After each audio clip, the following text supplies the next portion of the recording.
Welcome to the ThinkDeep Podcast, where we talk all things deep. I am David Dilworth, and I have my brother here, Andrew Kim. Hey, how you doing, guys? Today we got a special guest here, Stephen Jensen. We're a returning guest, and Stephen has just started a new YouTube channel, which pretty much talks about wrestling and UFC. So if you want to kind of talk about that and talk about what you have going on right now with that. Yeah, absolutely. And just want to say thank you to you, Dave, and you, Andrew, for letting me come on again. And yeah, basically I just started a new channel. It's the same exact name as my Twitter handle, which is at NOW_WORLD_ORDER. It's now_world_order. The at side in the front. So yeah, just talking a lot about UFC and mixed martial arts, professional wrestling, TNA wrestling. I'm actually watching a TNA wrestling pay-per-view on a split screen as we speak. So I'm keeping my eye on what's going on live, and yeah, that's basically it. So check my channel out if you're into that kind of stuff, and let me know what y'all think. Well, I kind of had a couple of questions when it comes to wrestling itself. I used to watch it a lot. I think it was when I was younger. Then it evolved into kind of like the whole NWO scene when it came to The Rock and Stone Cold, that whole era. But I guess after that ended, it kind of dwindled away from me. But what inspired you to start this channel to begin with?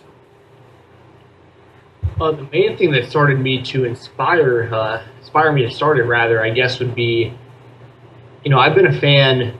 To give you a little background, I've been a fan of professional wrestling since I don't even know how young. I'm 26 now. I started watching it weekly in 1994, but I've watched everything prior to that as well, so I know, the whole history of it. What's cool about professional wrestling to me is it's kind of a never-ending story. Like, there's still things that happen today that tie into storylines that happened 50 years ago in one way or another. So, there's a lot of history behind it. And I started the YouTube channel because on Twitter, Now World Order is a play on words of New World Order, which is the NWO, which you just talked about, which is a wrestling, probably, in my opinion, the greatest wrestling stable ever.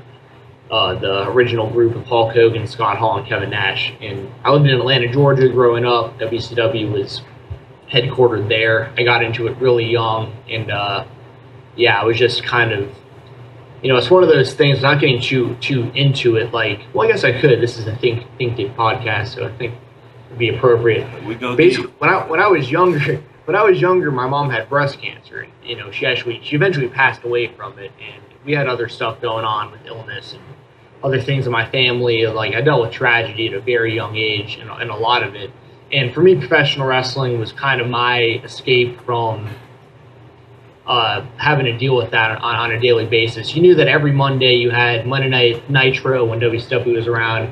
You had WWF, Monday Night Raw. You had that block of 3 hours a week where you didn't have to think about all that other stuff. And that's what got me into it initially. And just because I've invested so much time into it is the main reason I've stuck with it. Even right now, it's in a good place, I think. But there was about a 10-year span there that you're referring to. Between the time that you stopped watching and now, there wasn't a whole lot going on. And I could definitely talk more about that if you want me to. Wow, so you had a very good connection with that, with the tragedy with your mother, man. I'm sorry to hear that. And I've known about that from knowing when we were friends, but kind of your connection of how that started and things like that is something that I was not aware of. Yeah, it's definitely it's one of those things where I definitely looked at it as this entertainment. I think I liked wrestling before I started to like sports. Well, not to say that wrestling is not a sport, but I would say more the traditional major sports as far as football. and baseball. I grew up playing a little bit of t-ball, but I never really became a big fan until later on. What about you, Andrew? Were you a wrestling fan? What did you ever have any type of thing where you were rooting for Hulk Hogan or favorite wrestlers? Well, I would say that, I was a wrestling fan back when I was younger. Wrestling for me went hand in hand with kind of like my childhood along with Saturday morning cartoons. And I don't mean that wrestling was on, during that time period. I just meant that, when I think of my childhood, I think of, Saturday morning cartoons and wrestling. Because from elementary school through middle school is when I kept up with it. And then after that, I would still tune in from time to time in high school. But it just could never really, captivate me. It really just couldn't hold my attention. So one question I really had for Steven is, and he kind of already answered it essentially, but because it has, such a deeper meaning to it. So, but I don't know if there would be anything else. Maybe I could pose this question this way: is for someone who's unacquainted with wrestling, is it too late for them to get into it? And what would be the, not the point, but what would be the seller, if you will? How would I get into wrestling, and what would get me to keep watching it? Sure, yeah, absolutely. The first thing I want to mention is kind of to Dave's comment. Professional wrestling definitely isn't a sport. It's a predetermined outcome, but you have to be athletic to do it. Like, it's one of those things where, I think professional wrestlers go through a harder physical day-to-day regimen, toll on their body than I think any professional athlete does, because they're doing it year-round. And if you take time off, you're probably going to lose your spot on the roster unless you're so high up there that the company's invested so much money in you that you get brought back in the same position you were in. And some guys never even come back at all. So, even to UFC fighters, I think professional wrestlers take a much bigger toll on their body because of how often they're out there. Because we see the shows that happen, a few times a week, but some of those guys are probably wrestling 4 or 5 times a week. And that's not easy to do because those guys, you're really falling, and occasionally you get hit by a stiff punch. It happens. To answer your question, Andrew, I don't think it's too late for anyone to get into it, but it's definitely a different product now than it was when we were younger. Like, it's gone through these eras where it was at its most popular, it was what everyone references to as the Attitude Era, which was the NWO and Degeneration X, Shawn Michaels, Triple H, Stone Cold Steve Austin, The Rock, all these guys who became superstars. I mean, The Rock, I think he was #1 money maker in Hollywood last year of any actor. He had a lot of big movies last year. And, it's something where it's a PG product now. It's definitely different, but the last 10 years were rough. And I can talk about that in detail if y'all want me to. But kind of where it's at now is they have this whole roster of guys who were really successful for the last 10 years outside of the WWE that are now getting their chance with all this experience, still being young. So you can still definitely get into it, but it's definitely geared more towards children at this stage in the company's existence, I guess. Well, one of the questions that I had for you that you kind of talked about, we talked about before the podcast, was that there's a lot of terminology that's used kind of within the wrestling world. And for those who are listeners out there, because I'm sure we're going to have some listeners being like, oh my goodness, it's wrestling, it's fake. What do you say to those people who are out there telling you, wrestling is fake? What is your answer to that? Right, it's not fake. It's predetermined. For instance, the WWE is run by Vince McMahon, and soon it'll be run by Triple H, who's a former wrestler that most people would recognize. There's someone back there saying, you win, you lose, this is the finish of the match. Meaning they know what the last move is going to be and who's winning and who's losing. They might have a few spots that they've decided ahead of time, but for the most part, it's improv, and you have to be highly skilled, not only, to make yourself look good, but there's another, grown human being that you're responsible for taking care of at the same time. You can't slack off. You can't make mistakes because you're going to wind up hurting yourself or someone else, or both of you at the same time. So, I mean, you've got to be athletic. You got to be in really good shape. You got to be tough as hell to do it. So it isn't fake in that sense. Like, these guys really do get hurt, but it is predetermined. So you can't call it a sport because someone isn't really winning or losing. So, Stephen, if that's the case, I just want to bring up actually a comment or a tweet that you had tweeted out. And it says, just told all the lame-ass people cheering the World Cup at the bar I'm at to tune into UFC 174 tonight to watch a real sport. Now I'm confused. No. You're talking about the UFC. That's mixed martial arts. Oh, okay. Yeah. So, that is not predetermined. Okay, so then the question, well, then a little bit further up, you have, physically speaking, the WWE is infinitely more real than the World Cup. If you think otherwise, hashtag World Cup my balls at Triple H at Vince McMahon. Now, why do you believe that that wrestling in general is infinitely more real than the World Cup?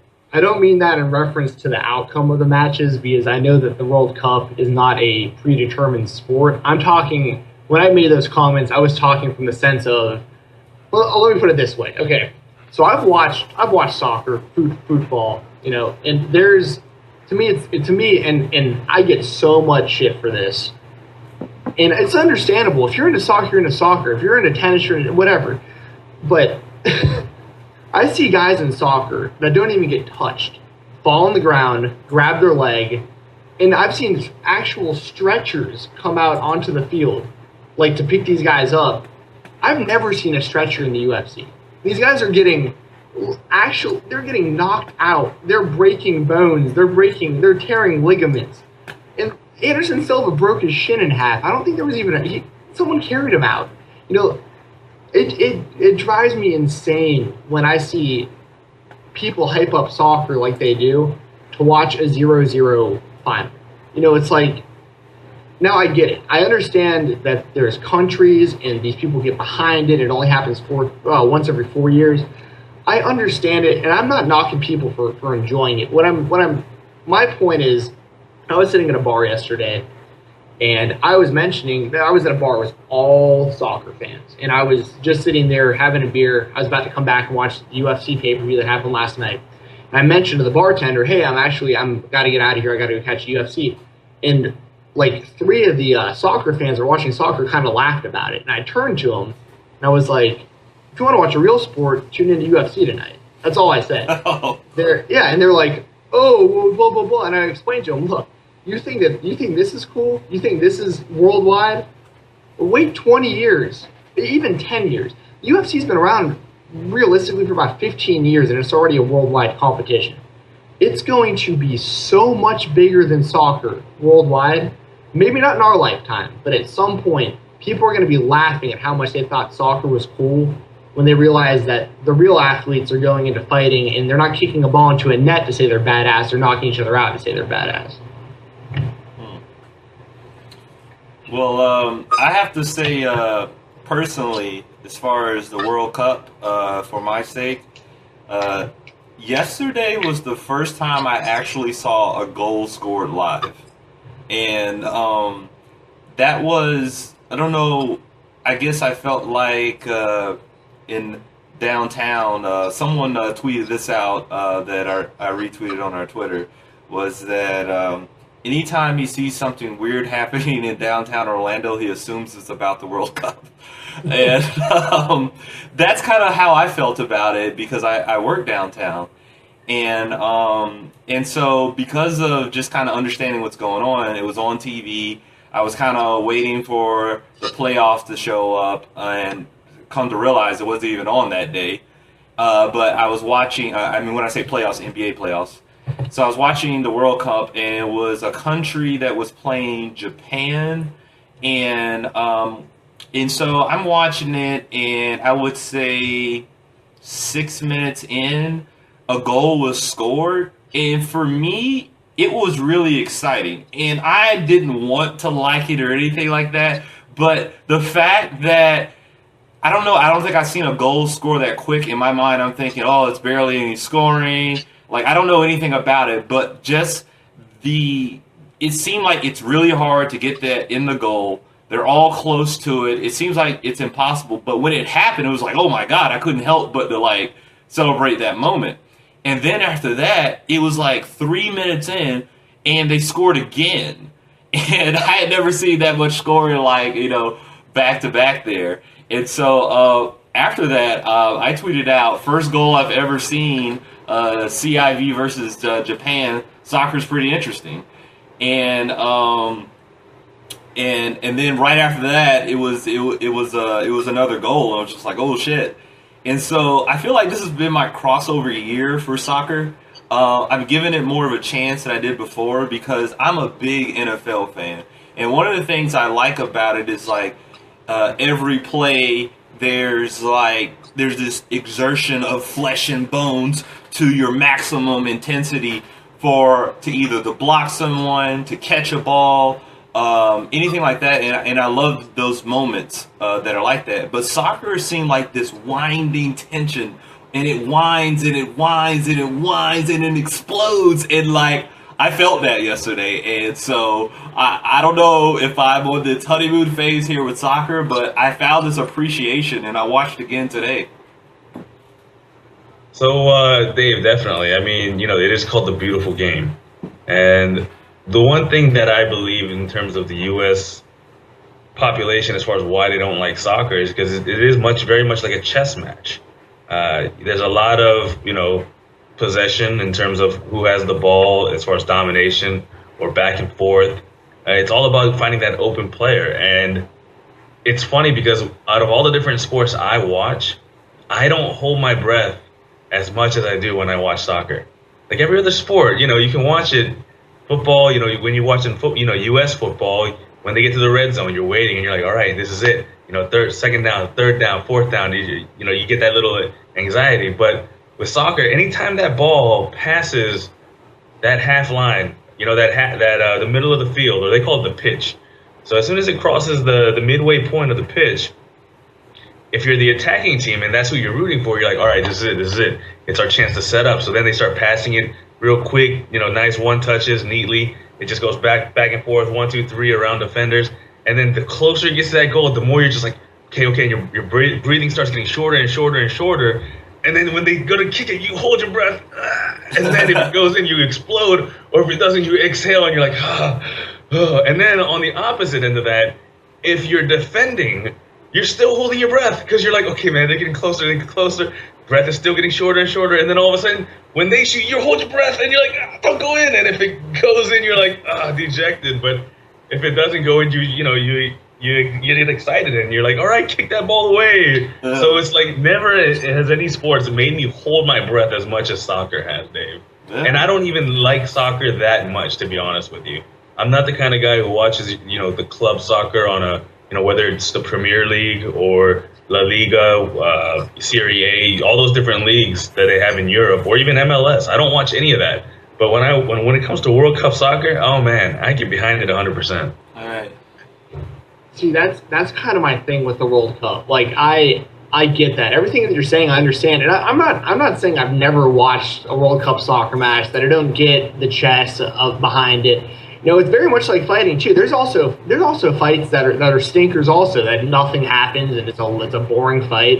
It's just like having a 0-0 score in soccer. I get it, but what bothers me, and I could probably choose my words better when I use it. I saw that hashtag World Cup my balls. I thought it was hilarious. Like that was like a trending thing. Like I didn't make that up. But what bothers me is all these people that are like, how many, like Dave, are you gonna sit at home having the option?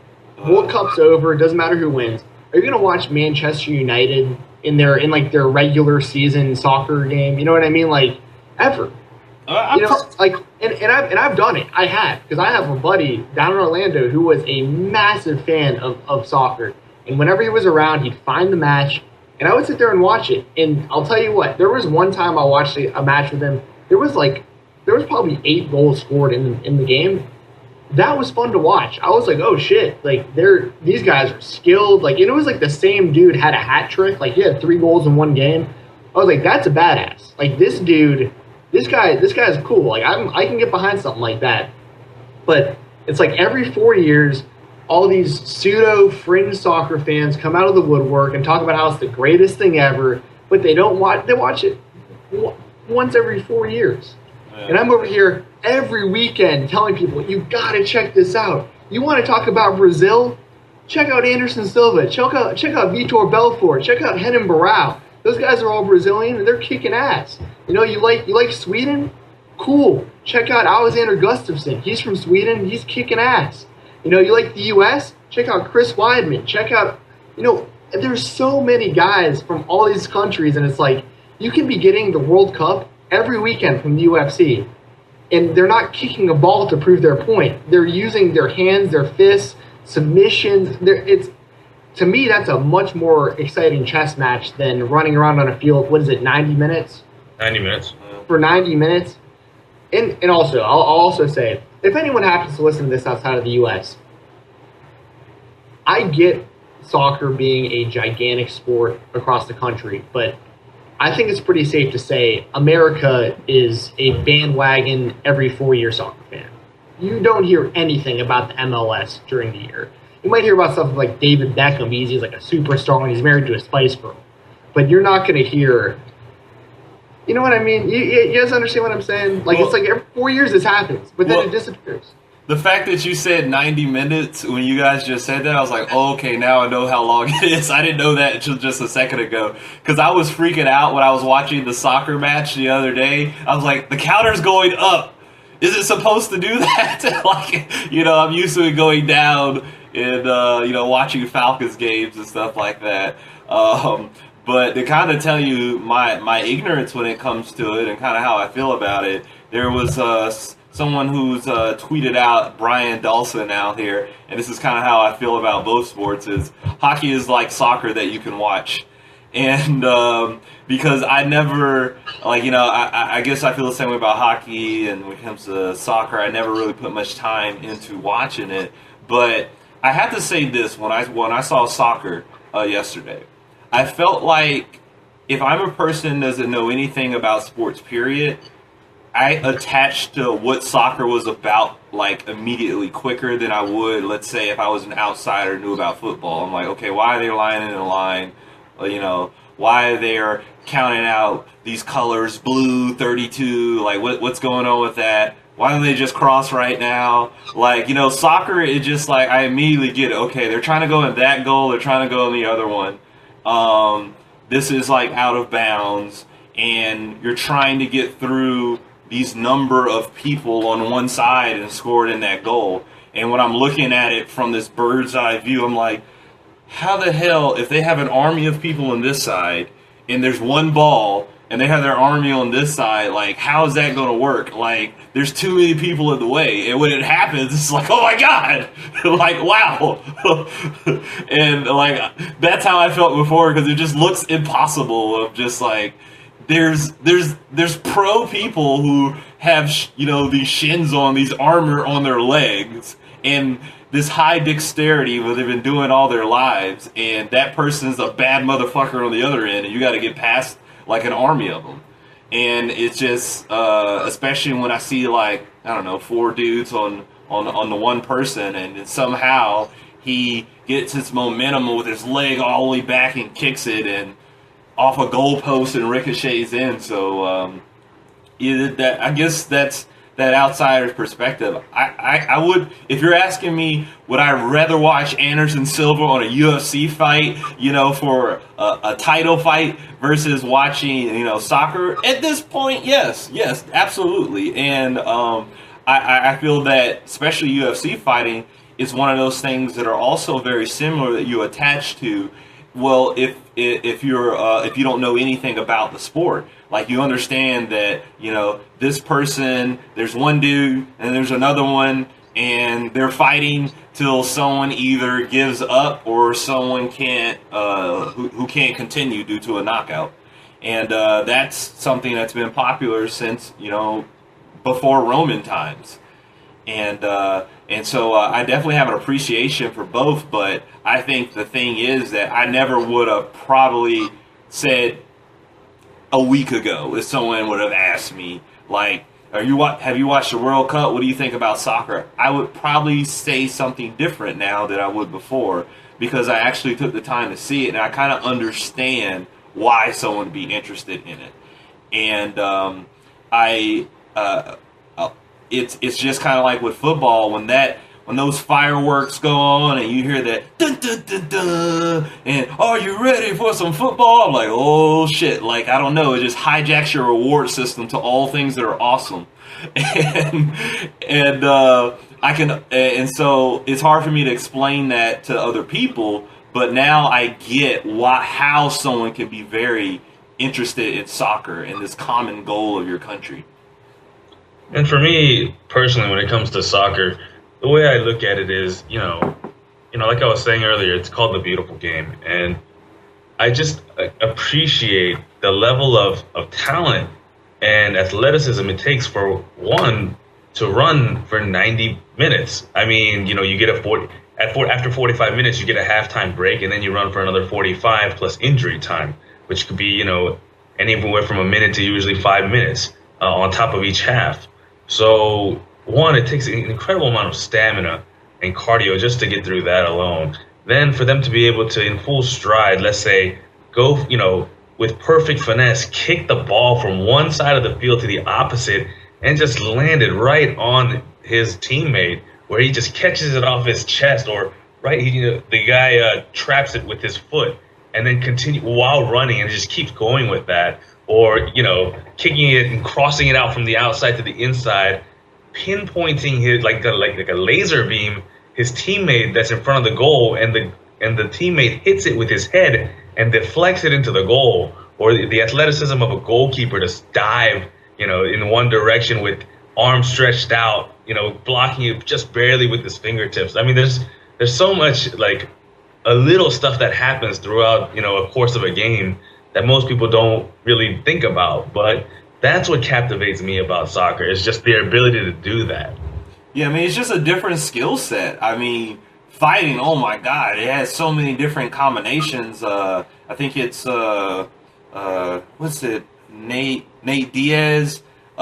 He swum, like, to Alcatraz twice in shark-infested waters. His cardio's insane, Yeah, Nick Diaz. Yeah, and they just hit you with these barrages of punches and stuff. And I think that anything on a high level, I have an appreciation for, to kind of see that, what the human body can do.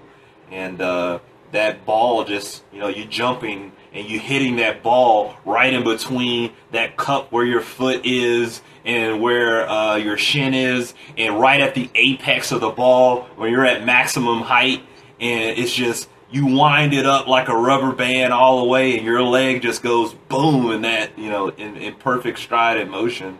I mean, that's something in itself too, to have an appreciation for it. Also, just sports in general. But kind of back to wrestling, what would you say your favorite wrestler is right now? And why is this person your favorite wrestler? Because I think that everybody has their reasons for their favorites. Well, I'll give you my favorites, like, throughout history. I got three that I always reference to. I'll tell you who I like now. Growing up, the guy who really got, Hulk Hogan was the first name that everyone knew, but Randy Savage was my guy. Like, he was the guy who if it wasn't for Macho Man Randy Savage, I would not be a professional wrestling fan. Later on, it was Shawn Michaels for a lot of different reasons, and he had, in my opinion, Shawn Michaels was the best overall professional wrestler there's ever been. And then kind of later on, Chris Jericho was my guy, and Chris Jericho was very similar to Shawn Michaels in a lot of ways. He was kind of my replacement for Shawn Michaels when Michaels wasn't around.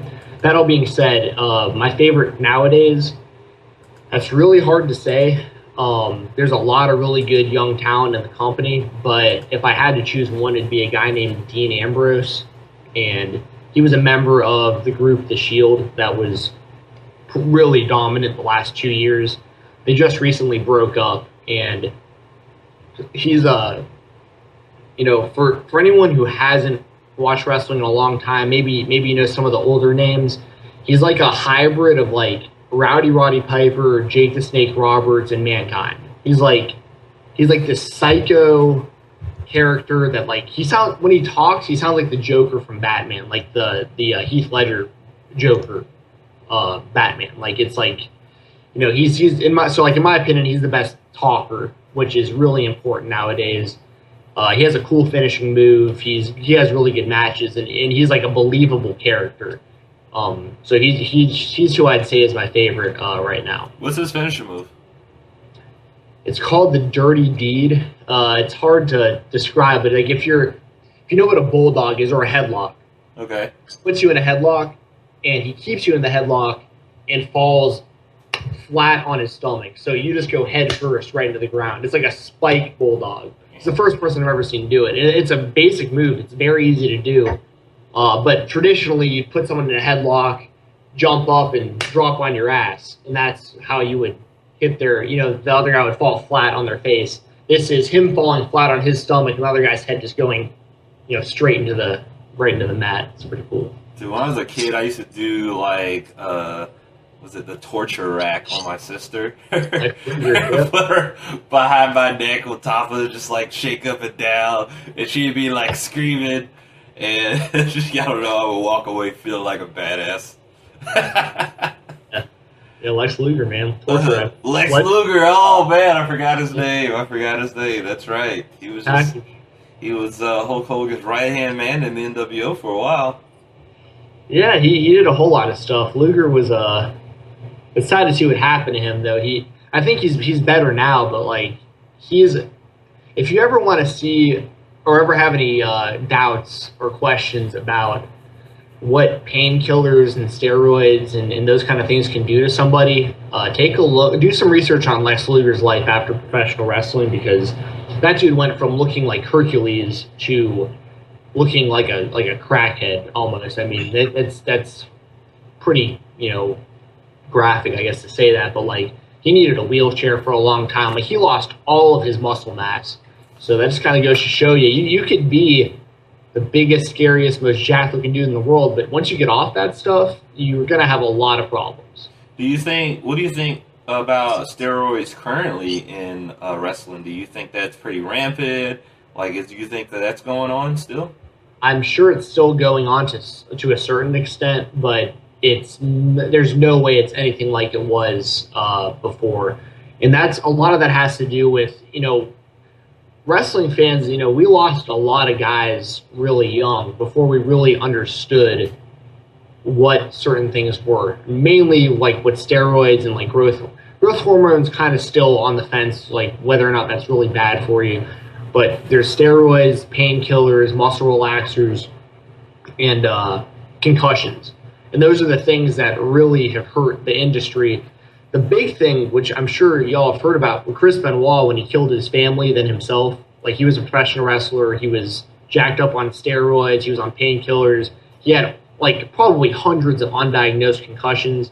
And when he did what he did, his parents gave up his brain to science to see what was going on with my son. Like no one in a million years. You could have lined up Chris Benoit with 100 people and been like, who do you trust the most to watch your kids right now? You would have chose Chris Benoit. And you'll never find one person who has a bad thing to say about the guy, but his brain was so mashed that they said he had the mental capacity of an 8-year-old with Alzheimer's at the age of like 30-something, whatever he was when he did that. So, with the steroids, and mainly because of the Benoit thing, Eddie Guerrero died young for similar type reasons. They have such a strong wellness policy now. These guys are getting drug tested randomly. If you get caught with something, not only are you suspended without pay, they put it on the website. TMZ picks up on it. USA Today probably. Like if someone like John Cena were to fail a drug test, the whole world would know. And they're putting their guys on blast. They're sitting there going, "Look, you can't. We're testing you for painkillers. We're testing you for muscle relaxers. We're testing you for steroids. They even test them for marijuana, which I don't think it should happen. I don't think anyone in athletics should be tested for marijuana. But If you do fail for marijuana, it's a fine. You don't get suspended, but they still usually disclose it to the public. So they're very serious about making sure their guys are clean when they're doing this. But it's a double-edged sword because the job that they have with no off season, always being on the road, you almost got to sympathize with the guys and be like, how are you working 300 days a year at this job and not taking a painkiller every now and then? You know what I mean? Like, it's such an excruciating thing on your body. But, obviously there's a way to do it because not many guys are failing drug tests anymore. So, Andrew, let's say if there's this magic pill that makes it so that you do limited workouts and you can get really fit, in shape, you can be more athletic, your body functions like it did when you were the fittest that you've been in your life, and let's say we've evolved to the point where there's not a repercussions of like heart disease or kind of what happened to the early days of steroids. What if it evolves into this point where medical science has really reached it so that people like RG3 and, they don't have to worry about these injuries because we've evolved this technology. What if someone gave you a pill to do that? Would you take that? What are your thoughts and feelings about different type of drugs that help out in sports medicine? Well, the thing is, you got to keep in mind there's a couple of questions I'd have to have answered before I decide to take that or not. And that would be, one, would it be legal for me to do so? And two, would it have any repercussions to my health at all? Any kind of repercussion. If you're telling me no to the health one, and yes, it is legal, then I don't see why I wouldn't take that, because I don't use my body in terms of in an athletic way to make money where under, guidelines of fairness, et cetera, et cetera. It would just be more for a personal thing, just so I could be healthier and I can get the most benefit of my workouts that I'm limited to do due to my time and, situation in terms of, if let's say, for example, I don't have a gym membership, and I go every once in a while with a friend who has like a membership that has a free guest invite. So, at that point, why would I not take something like that if it's to benefit my health as opposed to any other, ulterior motive? Like, even if they told me that there was no health risk or anything like that, I would still be skeptical, because there's a quote that I've heard before that said that there's no biological free ride, and I think that over time, things that we didn't know before, like I believe that cocaine as the miracle drug was on the cover of Time magazine at one point, and I assume that when it comes to steroids, when it came to medicine, even for a brief stretch, that was known as a miracle thing until we find out more about long-term effects or anything like that. But I think it'll be pretty cool if we evolve to the point where we didn't have these benefits, and if you're balding, your hair grows. If you have extremely fast recovery time, ligaments get to the point where we take something and increase them to make them like thicker and tighter, and you just kind of get this reboot. And I think that would be pretty awesome if it happened, but I wouldn't trust it. Like, I don't know. I'd be very skeptical because I've yet to see anything that gives you, there's a biological free lunch where there's no repercussions and all the benefits if it's not something, natural, eating salads and the right foods and kale and stuff like that. Well, yeah, I mean, you gave me a situation where you said that there were no health repercussions. As far as, going in with skepticism, I mean, if you were to have emphasized, they tell you with quotes, then, I would have put more thought into that. But, if it's guaranteed that there's no health repercussions, then again, I don't see why I wouldn't take something like that. Right. Well, one of the things that we were talking about before the podcast, before we got started here, was Steven was saying that he listened to our podcast about Xbox versus the PS4, and he's an Xbox guy, and he talked about a little bit on the TV side of it. I think the reason why I was leaning towards that, but you talked about you use Snap a lot. If you want to kind of explain that a little bit to the viewers.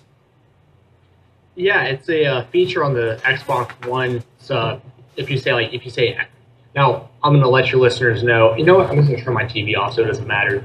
I didn't want to set the thing to actually change. If you say Xbox Snap, it'll pull up a side screen where it's a smaller picture, but you can still see, what's going on in the TV or whatever's going on in your HDMI 1. And something we didn't talk about before the podcast is occasionally, because I still play the majority of my games on the 360, I can plug my 360 into the HDMI 1 spot on my Xbox One, and I can play 360 games through my Xbox One with 360 controllers. It's just an HDMI port.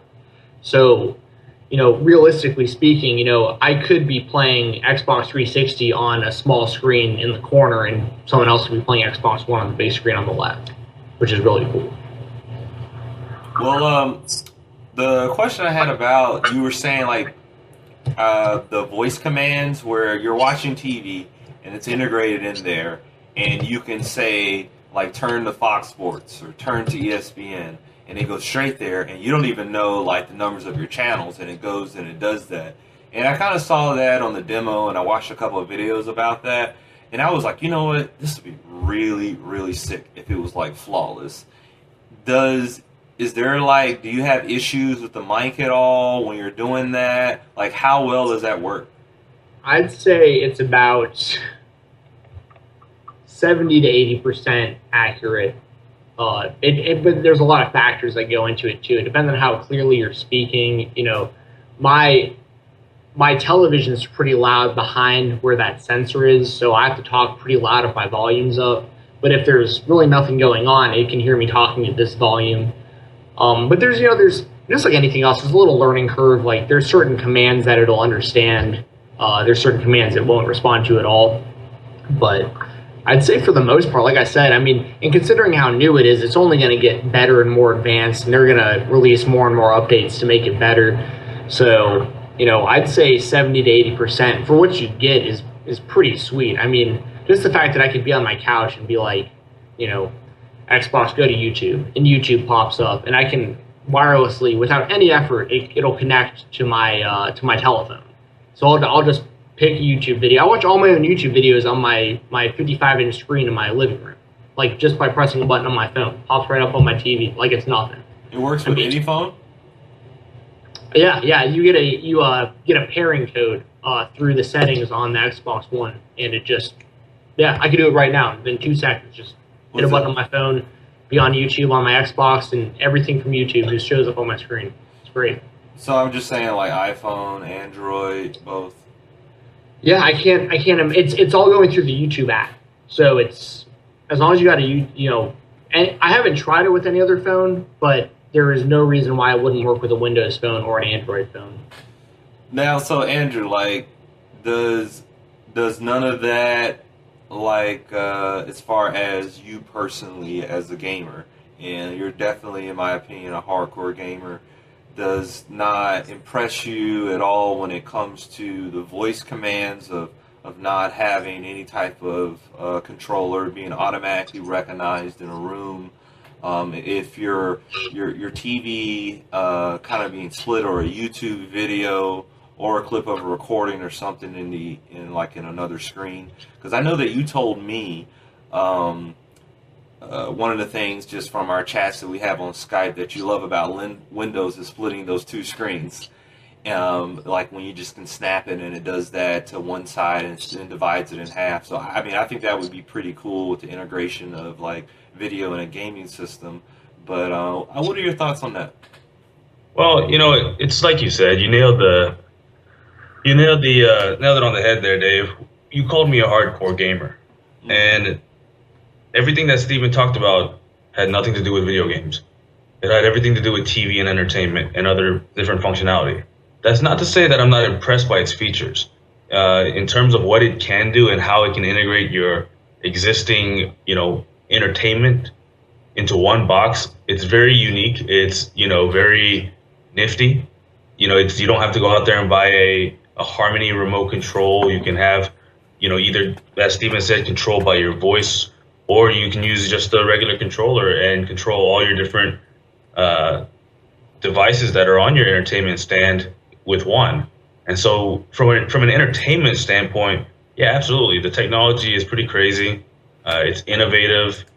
It definitely can have its uses. Again, it's like Steven was saying, it's a brand new technology. It's going to have its faults. That being said, along with the voice commands, he was saying 70 to 80% accurate. The thing that I've read on the Xbox One when it comes to voice commands is that, one, there's no real instructions as far as what you can do with your voice commands. You kind of have to figure it out. There's not like a set list of, okay, here's the possible voice commands. Secondly, it has a little bit of trouble, especially if you have, like, let's say a cable provider or a satellite provider that has all these different channels. It has a trouble differentiating between, let's say Fox Sports South or, the specifics. So like ESPNU, ESPN News, ESPN 1, 2, et cetera, et cetera. When you're doing things like that, it might give it some trouble. It might just default to ESPN if you said ESPNU. So again, it's brand new technology. It's getting there. Voice recognition is definitely something that's a little bit trickier to tackle because people talk differently. Everyone talks differently. You have a different accent. You say certain words differently. You might have a speech impediment, whatever it may be. So it's going to be harder to address all those issues. But for the, general public, it works in a satisfactory way. Now, for me, you asked for my personal opinion. As a gamer, that's one thing that I'm able to do is actually, I look at this very objectively. For me, I'm not in one camp or the other when it comes to Xbox or PS4, et cetera, et cetera. For me, it's which machine is going to do what I want, the way I want to do it, in the most efficient and cost-effective manner. And what are all my friends on? What are all my friends playing on, as far as console-wise? And also, what games that I want to play? Which consoles is that game going to come out on? Is it going to be an exclusive for Microsoft, or is it going to be exclusive for Sony, or is it going to be third-party where it's cross-platform and you can buy it on either platform?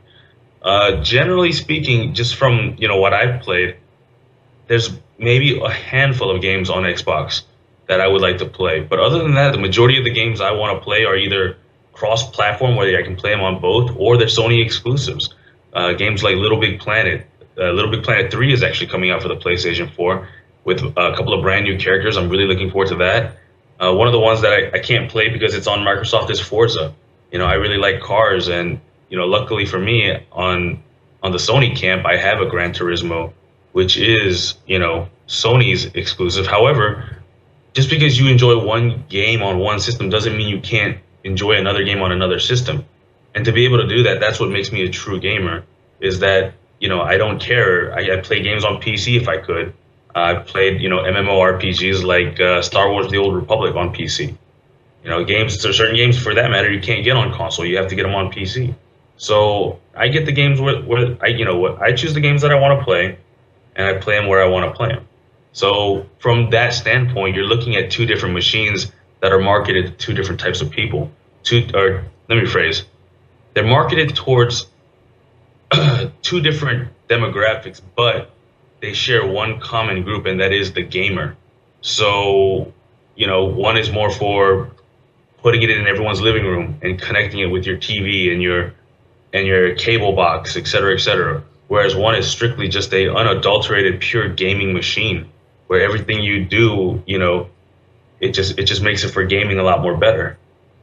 So it focuses on that point, and that's how I see that. Yeah, you definitely bring a valid point of like what a user would select and those reasons why. So I think a lot of people get married to camps. I'm for this, I'm for that reason, and it's just, what do you enjoy? I feel like I watch a lot of things when I come home or something after work, right on my DVR. And back when I did have my systems, I would go to my gaming system. And to me, it feels like it's only natural that those things are married. On top of, I think the reason why I lean towards the Xbox is it feels like it's a really small first step of like what you saw in the Jetsons. Like, as a kid in cartoons, I think that I've always had this vision of you step into a room and you just say, turn on the TV, and the TV just cuts on and the lights, and we're definitely gonna be some updates, probably a couple of systems, maybe one system, two systems down the road. If that works flawlessly and that's the standard, I think that would be pretty cool to just say that. And I definitely hear your argument of if not working for certain direct channels and stuff like that. But what you improve on is the feedback, and I think that's the great thing about the internet. When something sucks and things like that, there's going to be all your trolls out there who are saying like, oh, fucking Xbox sucks because you can't recognize like ESPNU, you get arrested ESPN, and like, how do you improve on that? And if you're an up-and-comer working at Xbox, you're going to fix that complaint, and someone's going to be dedicated to that, and it can only improve from there. I don't think it'll say that it's bad. I mean, the first Android phones that came out, they were so like buggy and stuff like that, but they had these glimpses of like stuff that was like better than an iPhone. But people kind of stuck with iPhone for a while because they were like, it's a lot more reliable. Well, the cutting edge is only going to improve, and I'm very excited to see if this 80% and not recognizing full things can be fixed with updates, and kind of like what commands can be used can be Googled or something on YouTube, because that's the great thing about the internet of, we kind of know what commands work by kind of searching for that. Because I saw a lot of different commands in a video after we had our last podcast, because I'm still kind of in that buying state of what I'm going to pick. And a lot of those commands that I saw on there really convinced me. If they work flawlessly, I think that it'll be something very interesting to see once we're past this kind of beta early phase of voice recognition and these cameras working smoothly. Well, one of the things that I want to mention to you, Dave, is that when you're talking about technology, you should always be wary of just automatically assuming that things will get better, they will be better. Because, and I know Steven can vouch for me, especially if he's played Xbox 360, which I'm pretty sure he has, is that one of the things going from Xbox 360 to the Xbox One that Microsoft really just dropped the ball on was their party chat. Essentially, it was non-existent. And for those of you out there who don't know what party chat is, pretty much it's a way you can get every one of people in your friends list, and there's obviously going to be a limit to how many people can be in the same room, but you're linked together and you can talk to each other without even playing the same game. You can play different games, or not even be playing games at all, and just sit in this virtual room and you talk to each other. Well, Microsoft was so good about that in the Xbox 360. Their servers were much better than the PlayStation's. They had a lot going for them when it came to that social aspect of gaming, that online multiplayer aspect. But when the Xbox One came out, that was one that was kind of absent. It was almost as in Xbox 360 really pushed customization and just making the Xbox, that home page, yours. It made it so where you could create your own little avatar, you could change and customize all these little different aspects of that. So whenever you went from a friend's house to friend's house, no one's Xbox homepage looked the same. I mean, it had its similar layout in terms of how to navigate it, but everything, could be custom. It was very different. But the Xbox One really took a step back in that sense and made it not about you and made it about itself, and it made it difficult to find things.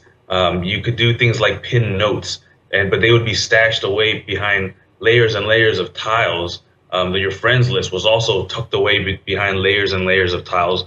It was rather tedious to get to. And Steven, I've obviously not experienced it firsthand, but these are things I've heard from other Xbox One users. Since you are one, do you disagree, or what are your thoughts on that?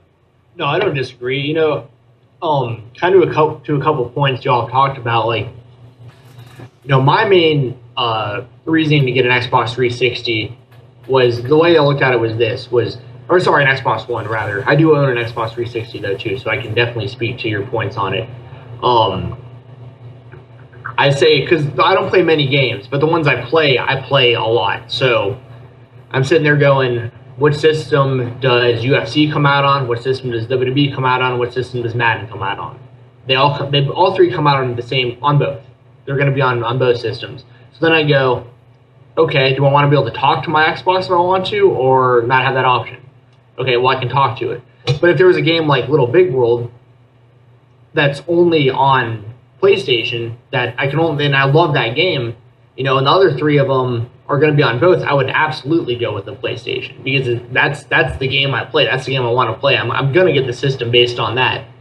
But like the stuff with the customization, I'll tell you, to be honest, one of the first things I noticed when I was setting my Xbox One up, it was that I couldn't put a background picture on my homepage, which just seemed like such a layup. It's like, it was like a little thing where on my 360, I've got these like legendary UFC pictures every time I change, to go to do something else. I go to a pin, I go to whatever app it is, it like changed my picture, and it was. It's not. It has absolutely nothing to do with like the experience of like the overall system. Like, it's not a make or break, but it's one of those things where I was like, I got on Google and I was like, can anyone else figure out how to change their wallpaper on here? And they're like, you can't. And I'm like, really? But you can do it on the 360. Why wouldn't you be able to do it on the Xbox One? But one thing I've noticed also, I don't know what the reasoning is behind it, because maybe I haven't researched it, but a lot of the apps that are available on Xbox 360 still aren't available on Xbox One yet, which is odd to me. Like, you can't get HBO Go on Xbox One yet. You will be able to. They're going to absolutely do it. But same with like WWE Network. It's now available on the Xbox One, but it was available on the 360 and not on the One for months. So it's like they're a little bit slower. I don't know if it has to do with like the technology, or I don't know what the reasoning behind it is. But you would think, like, common sense wise, is just like a person who knows a little bit about technology. You would think, like, well, if you can do it on the system that came out X amount of years ago, you should be able to do it on the system that just came out brand new also. So I definitely understand what you're saying, for sure. And I will also say the voice commands for the channels, that's a very specific command, and that's something I've had trouble with too. ESPN being a perfect example. If I say ESPN anything, it's going to go to ESPN. And to my knowledge, there isn't a fix for that yet. But like I said, I'm optimistic that with it being so new and such a new concept, that I think it's going to work out being a pretty cool thing. But I'm by no means the kind of person that's going to trash the PlayStation. I'd play PlayStation just as often as I'd play Xbox, depending on the game. So, right. Well, to conclude it seems like the answer is, what do you enjoy? If you're a hardcore gamer and you want all your cores dedicated to your games, seamless interface with minimum tiles and things to go through. If most of your friends are on that system, I think you'd be partial towards a PS4. The Xbox, if you're kind of like, I hate to admit how much TV that I watch there, but I watch a lot of it. Matter of fact, tonight is the season finale of Game of Thrones, which I'm a big fan of. And so that's what I'm going to do right after the podcast.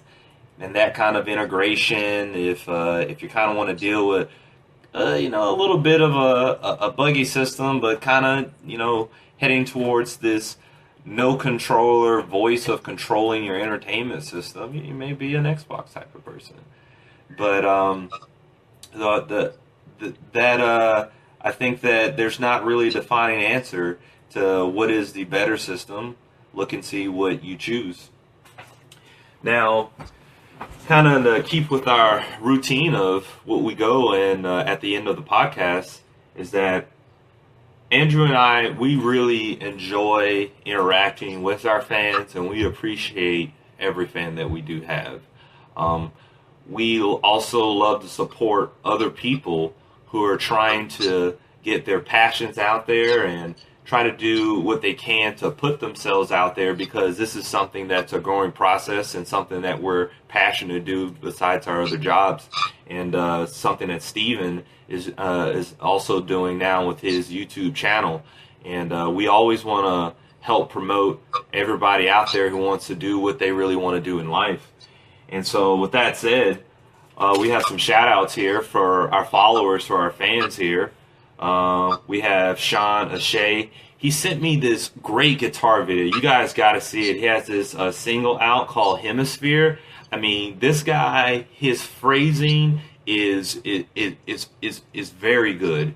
This guy has tremendous chops. If you like that shredding type of guitar, and he has a very interesting mind. I have it up on my Twitter page. You definitely got to check that out. His Twitter is at Sean Ashay Music. Caprice Love 717. She's a follower of ours. She's not only beautiful, she's smart. Yeah, you definitely got to check her out. She's a software engineer in microbiology. She's I have to say, if she's out there listening, please hit me up. I saw your pictures. You look beautiful. We have Jacob Lokman at Adam Fisher at IAA Fish.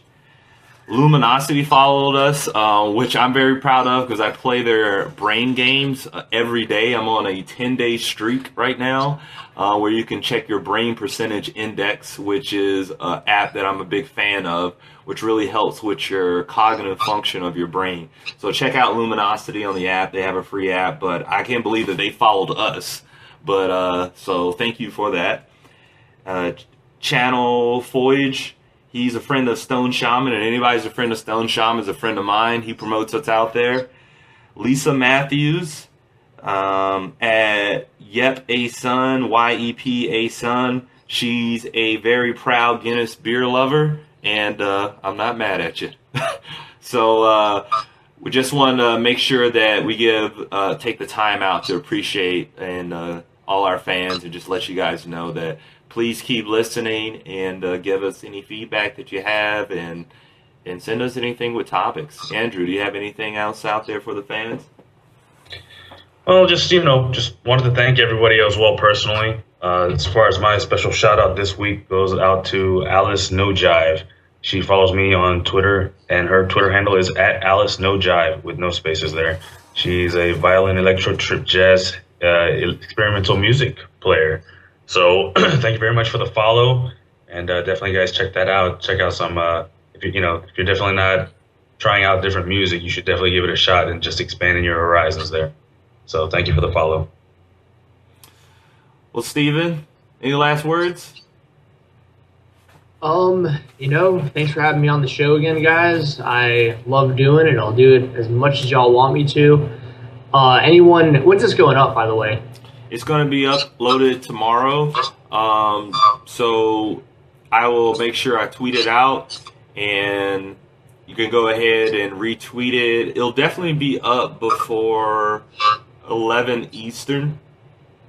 AM or PM? AM.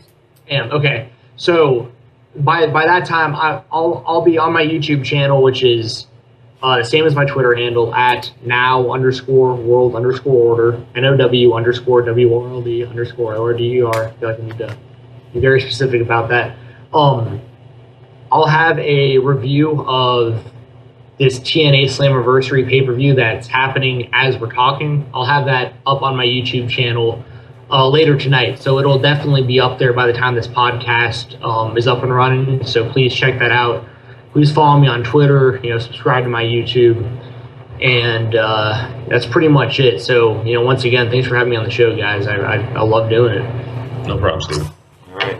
Thank you again for being on the show. We definitely love you being on the show. I think I'm probably going to watch Monday Night Raw now. So I'm just as open-minded as I am about soccer. And thank you, all the fans out there. I'm going to go ahead and watch the season finale here of Game of Thrones. All right, bye-bye.